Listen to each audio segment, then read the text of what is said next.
Okay. Make sure before I start rambling. Okay, good. This is officially our last formal session. I will be available tomorrow during this time, so you can come on. You'll still have a conference question, but literally when you come on, the conference question will be up. I'm even, well, can I? No, I can't. Oh, I can't do it. I was going to say I could pre-post it, but it'd be too much work. I am going to, so you can come on, take your question and leave. I will only be here, but I'm going to be around for people that need support because the last day is always kind of quirky. The session will only be, we're only going to be here for maybe 20 minutes, guys. So literally, I mean, you guys are always on time. So this is really for the people in the back. We're only going to be out here very quickly. Then we're out of here, but then they can get the question, from the recorded session. All right.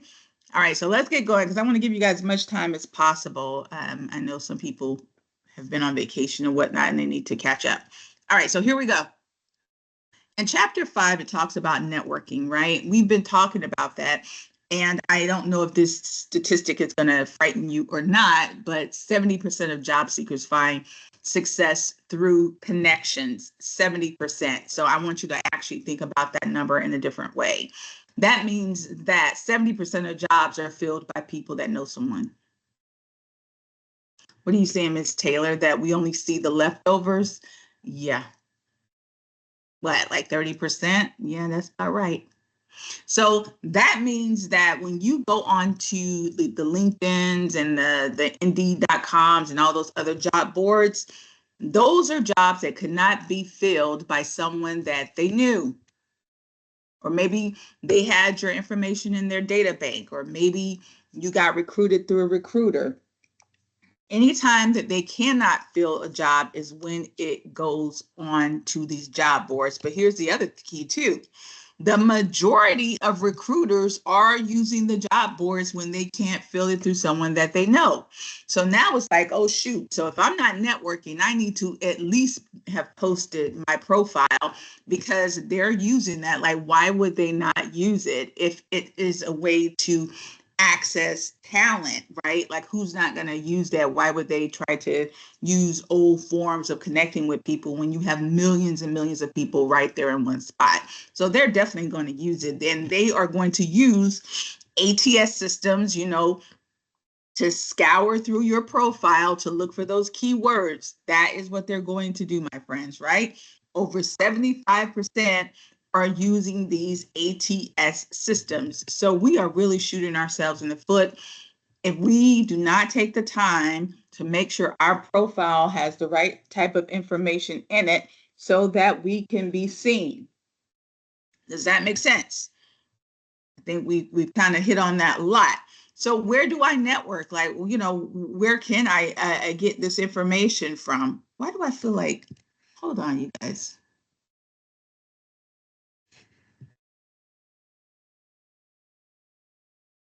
Is it me or do I feel like I'm doing the wrong presentation? I do this so much. I'm like, did I pull the right presentation? Have you guys seen this before? Eva, don't laugh at me.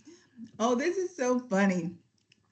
Because I'm looking at this, I'm like, I talk about this stuff so much that one week kind of goes into the next.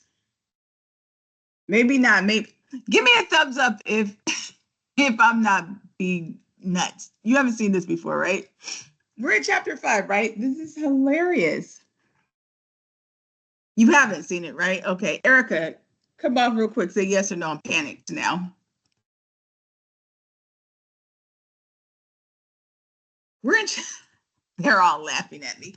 Y'all know what? Okay, let me just look for myself because everybody's like, you're the teacher. Y'all right, but y'all do not know I teach these classes back to back.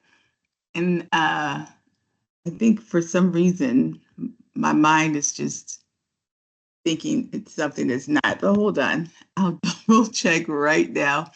Um, Give me 1 second, guys. I want to make sure I am in the right presentation. I think I am, but I just want to make sure. And you guys are not saying anything, so now I'm panicked. What did I do with? All right. Oh, okay, here we go. Like, did I click on the right thing? See, I'm not. I know I wasn't. We're in chapter 6. I hit chapter 5. Why do you guys say something? Y'all are like, I'm just gonna let her keep going. 1 second. All right. I was like, wait a minute. Let me stop sharing this really quick.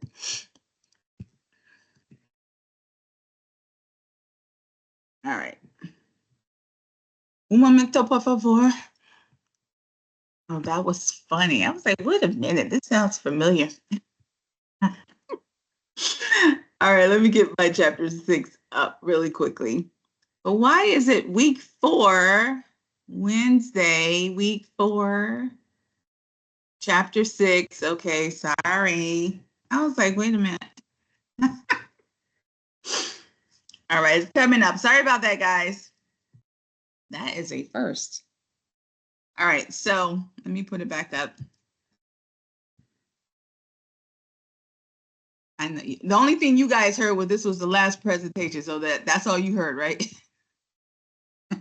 I don't care what she's blabbing about, as long as I'm about to be out of here. All right, protecting your identity. Here we go. All right, so we're in chapter 6. We're in chapter 6. It's very important we do that because it's going to be part of your test. I want to make sure that we're on the right session. So when it comes to protecting your identity, has anybody ever been a victim of identity theft? It's a horrible,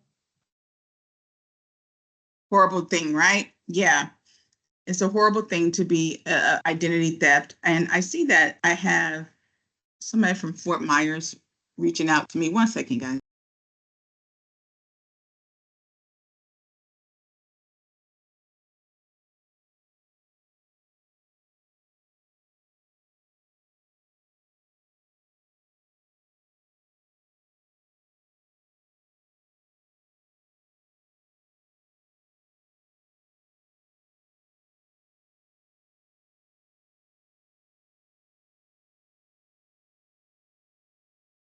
All right, sorry about that.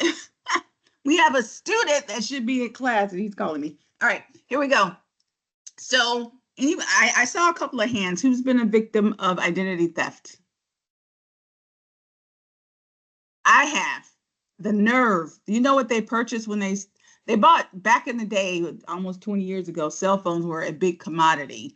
And they bought like 3 cell phones with my identity. The nerve. I had another person I knew though that person was in the middle of buying a home and someone stole their identity and got dental work done. So they had to wait another 2 years in order to buy a house. Can you imagine? Like it's a real thing.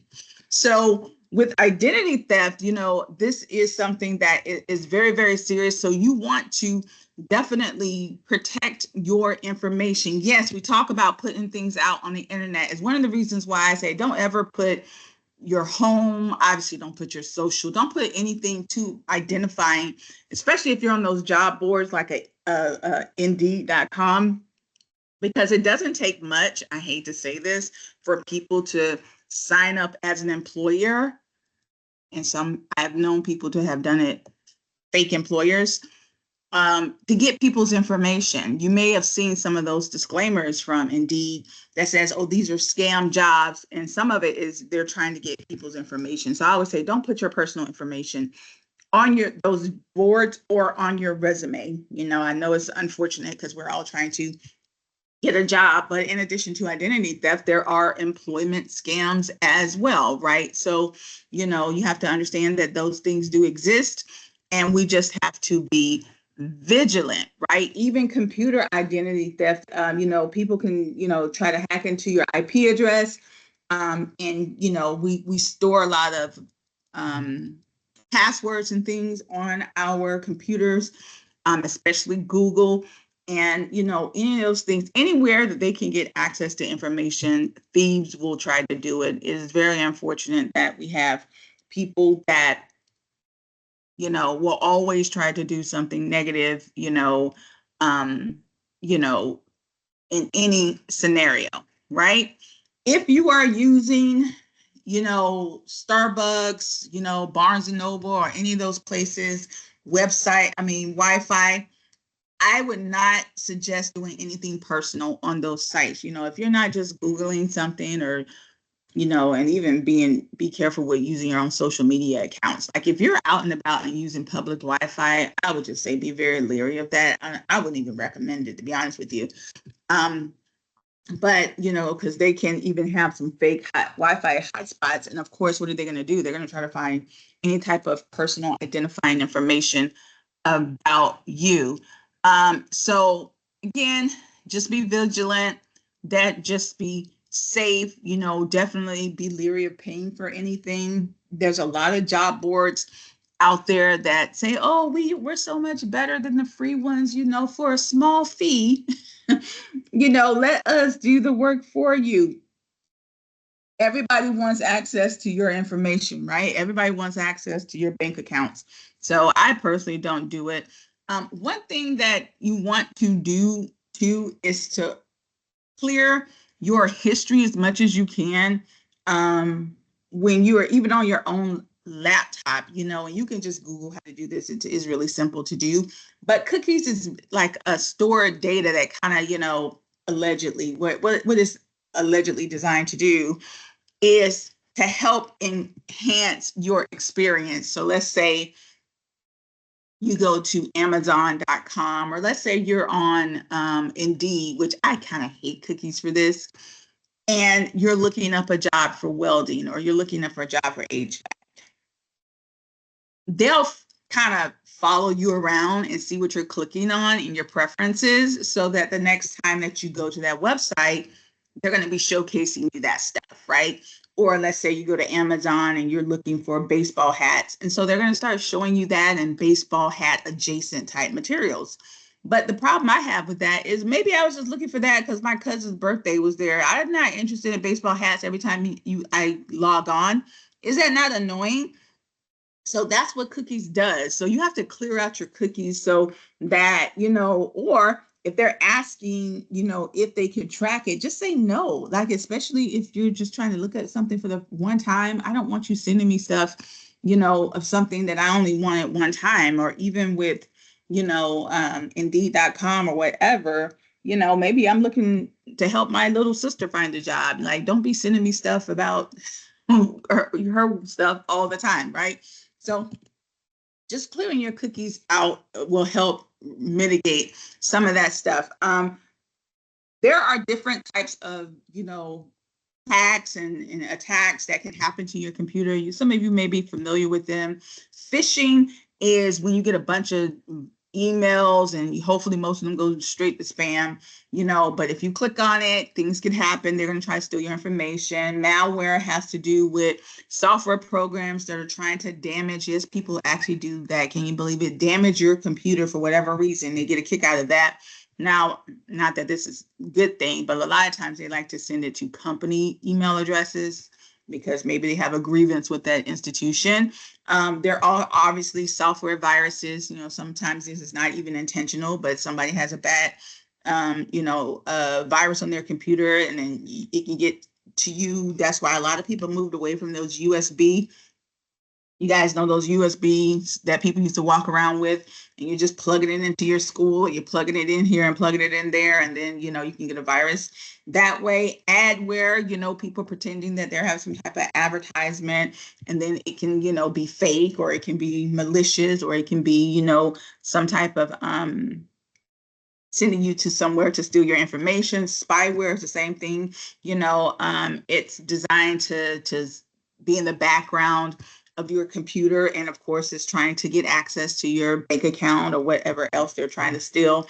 And then ransomware is another corporate type of software attack where they can actually lock out the whole system and demand money. And let me tell you something, ransomware is no joke. There are so many really big companies that have gotten hit with ransomware, and it's almost virtually impossible to get rid of unless and release unless they pay. There are so many companies, even federal government has had to pay for ransomware. You could actually Google some of that to see, there's been some recent cases of that as well. And of course, they're trying to hit up investment banks, huge corporations, and they've been successful at it. It is really, really bad, right? So always create and maintain a security plan, have software on your computer, be careful with your mobile. My friends, when your software, Microsoft or your phone people send you an update, how many of us are guilty of just pushing off that update? Well, let me tell you something. 9 times out of 10, me too, Alan, me too.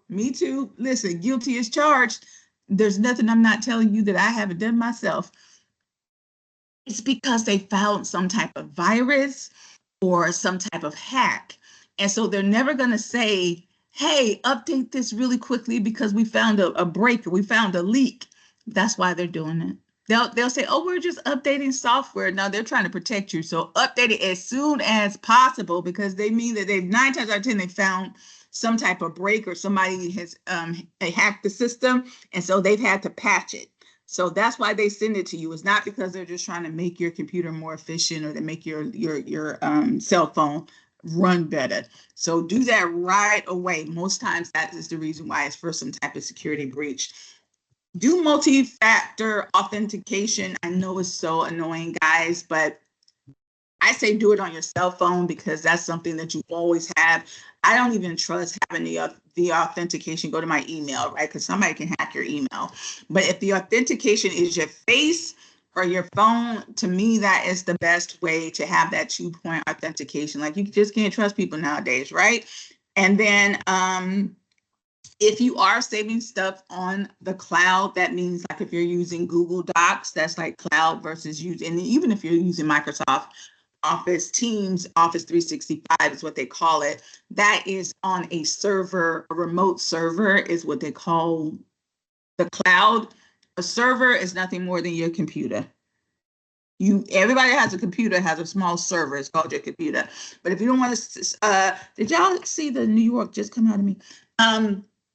But if you don't want to save it on your computer, then you can save it on the cloud, which is just a remote server, right? And it's, they have tons and tons of security measures when you do save stuff on the cloud. Not that the hackers haven't tried to break into the cloud system, but Microsoft and Google, they pay a lot of people a lot of money to keep that protected. So it's always good to use them as well. All right, my friends, this is just an example of different security plans. We've kind of talked about most of this, but just your passwords, multi-phase authentication, multi-factor authentication, pop-up blockers, cookies deleted so they're not tracking you, having your firewalls turned on so you can like bounce some of that stuff off of you. Those are all really, really important security plans. Now, here is something I also suggest more than anything. Make sure that you have a really strong password. Make sure that you have a really strong password. Here's a hint of what I do. I always take something that I know. Let's say it's my daughter's name. And then what you do, something that you can't forget how to spell, right? Or a very common thing that you know how to spell, but make sure it has at least 8 letters in it. And then just replace all the vowels with some type of symbol. So let's say you're using the word welcome, right? I don't even know if that's 8. I think it might be 7, but let's just say you're using welcome. what I would do, I would replace all the E's with like a dollar sign, and then I would replace the O with like an asterisk. And then I would put, you can put a year on the back end, or, like, I don't know, 1999 was a great year, right? So I would spell welcome, but I would spell it with dollar signs and asterisks, and then I would put 1999. And what happens is, because those hacking systems, when they're trying to break those password codes, it's harder for the system they're going to go through common words first, right? There's like going through a dictionary. But the more you confuse them, basically, because the computer is only as smart as the person that's coded it, that's programmed it, they haven't, the computer hasn't come up with all the different combinations of different words with different symbols and numbers and all that kind of stuff. So it's more difficult for a password, hacking system to find your password when you use that method, right? Like, really cool for me, my daughter's father, my ex-husband, is from Ghana. So I just take a foreign word because I'm like, okay, y'all ain't got time for all that. And then I replace it with some symbols, right? It has worked well for me. But that is one really cool way to create a very strong password and one you won't forget, right? So that is what I suggest that you do. All right. Question is, like I said before, have you ever been hacked or had your identity stolen and had to fix it? If you have, what would you do now? Or if that has never happened to you, thank goodness, what are you doing to keep your identity safe? What are you doing? Now, if you're not doing nothing, then what I've told you, give me 3 things that you're going to do to keep yourself safe. You understand? All right, my friends, as promised, sorry for that little hiccup in the beginning. You guys are out of here. If I do not see you tomorrow, or if you, which I think most of you I will, because y'all are my strong ones, enjoy yourself. If you are graduating, congratulations. You guys have been amazing. You've done so well in this class. I'm really happy for all your hard work. Maybe I'll see you around one day. Thank you guys so much. Enjoy the rest of your day. Good luck on your finals. Have a good day, guys. Bye, y'all.